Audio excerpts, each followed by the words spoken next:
এই পদ্ধতিতে একবার পালং শাক রান্না করে দেখুন। ভাত, রুটি, পরোটা সব কিছুর সাথে অসাধারণ লাগবে খেতে। শুধু তাই নয়, রান্নাটা ভীষণ সহজ। তো আমি এখানে এক ডালি পালং শাক নিয়েছি, ভালো করে বেছে নিয়েছি। আর বন্ধুরা, এখানে পালং শাকে যে শক্ত কাণ্ডটা আছে, ডগাটা, সেটা অবশ্যই আপনারা ফেলে দেবেন, শুধু পাতাটা নেবেন। তো এবার এই পাতাটাকে আমি ছোট ছোট কুচি করে কেটে নিচ্ছি।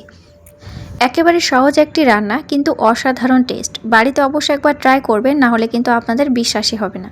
তো দেখুন বন্ধুরা, আমি সব পাতাগুলো ঠিক এইভাবে কেটে নিয়েছি, একটু ছোট সাইজ করে কেটে নিয়েছি। তো এখানে এক আটি পালং শাক আছে। এবার কড়াইতে আমি সরষের তেল ব্যবহার করলাম, প্রায় চা চামচে 3 থেকে 4 চা চামচ। এবার ওপর থেকে একটু চানা দিয়ে দিলাম। এবার দিয়ে দেবো গোটা জিরে আর 2 থেকে 3টে শুকনো লঙ্কা। এগুলো দিলে এই রান্নাটার টেস্ট দ্বিগুণ বেড়ে যাবে। ফোড়নে অবশ্যই আপনারা এই মশলাগুলো ব্যবহার করবেন। এবার দুটো বড় সাইজের কুচি করা পেঁয়াজ দিয়ে দেব। আর এখানে আপনারা পেঁয়াজের ভাগটা একটু কমিয়েও নিতে পারেন, তাতে কোনো সমস্যা নেই। পেঁয়াজটাকে একটু ছোট ছোট টুকরো করে কেটে নেবেন। তেলের ওপরে পেঁয়াজটাকে খুব ভালো করে আমি ফ্রাই করে নিচ্ছি। আর এবার আমি তেলের ভিতরে দিয়ে দেব চা চামচের 1 চা চামচ আদা বাটা আর 1 চা চামচ রসুন বাটা। সরিষার তেলের পরিবর্তে আপনারা এখানে সাদা তেলও ব্যবহার করতে পারেন, আবার বাটারও ব্যবহার করতে পারেন। স্বাদের কোনো পরিবর্তন হবে না এখানে। তো এবার আমি স্বাদ মতো লবণ দিয়ে দেব, সামান্য একটু হলুদ আর লাল লঙ্কার গুঁড়ো। ঝালটা অবশ্যই আপনারা স্বাদ মতো দেবেন। এখানে আপনারা কাঁচা লঙ্কা ব্যবহার করতে পারেন, তবে গুঁড়ো লঙ্কাটা ব্যবহার করলে সবজিটার কালারটা বেশ লোভনীয় আসে, দেখতে ভালো লাগে। তো আমি এখানে লাল লঙ্কাই দিয়ে দিলাম। আপনারা ঝাল লবণটা অবশ্যই স্বাদ মতো দিয়ে দেবেন। ভালো মতো মশলাটাকে এবার কষিয়ে নিতে হবে।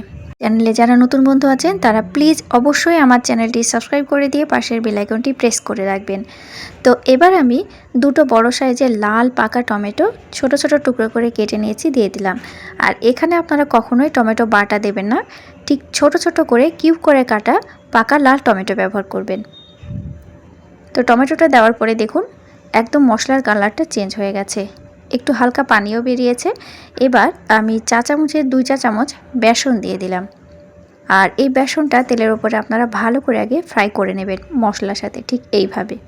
এতে মশলাটা খুব ভালোভাবে ভাজা ভাজা হয়ে যাবে, সাথে বেসনটাও ভাজা হয়ে যাবে। এবার কুচি করে রাখা যে পালং শাকটা ছিল সেটা দিয়ে দেব। এই সবজিটাতে আপনারা কখনো পানি ব্যবহার করবেন না। পানি ব্যবহার করলে কিন্তু এই সবজিটার টেস্ট হারিয়ে যাবে। আস্তে আস্তে ঠিক এইভাবে নাড়াচাড়া করব আর ঢাকনা দিয়ে রেখে দেব। পালং শাক থেকে এমনিতেই পানি বেরিয়ে যাবে আর বেশ গামাখাও হয়ে যাবে। আর প্রথমে আমি লবণটা মশলার সাথে মাখিয়ে রেখেছি, তো দেওয়ার সাথে সাথেই দেখুন সুন্দরভাবে নরম হয়ে এসেছে। এইভাবে আস্তে আস্তে ঢাকনা দেবেন আর আস্তে আস্তে নাড়াচাড়া করবেন। দেখুন একদম নরম পাকে আমাদের সবজিটা রান্না হয়ে গেছে আর কতটা পানি বেরিয়েছে দেখুন। তো এই সবজিটা আমরা আরও 2 থেকে 3 মিনিট রান্না করব। তো আমি এবার নাড়াচাড়া করে আর একটু ঢাকা দিয়ে রেখে দেব, প্রায় 2 মিনিটের মতো, খুব বেশি আর রাখার প্রয়োজন নেই।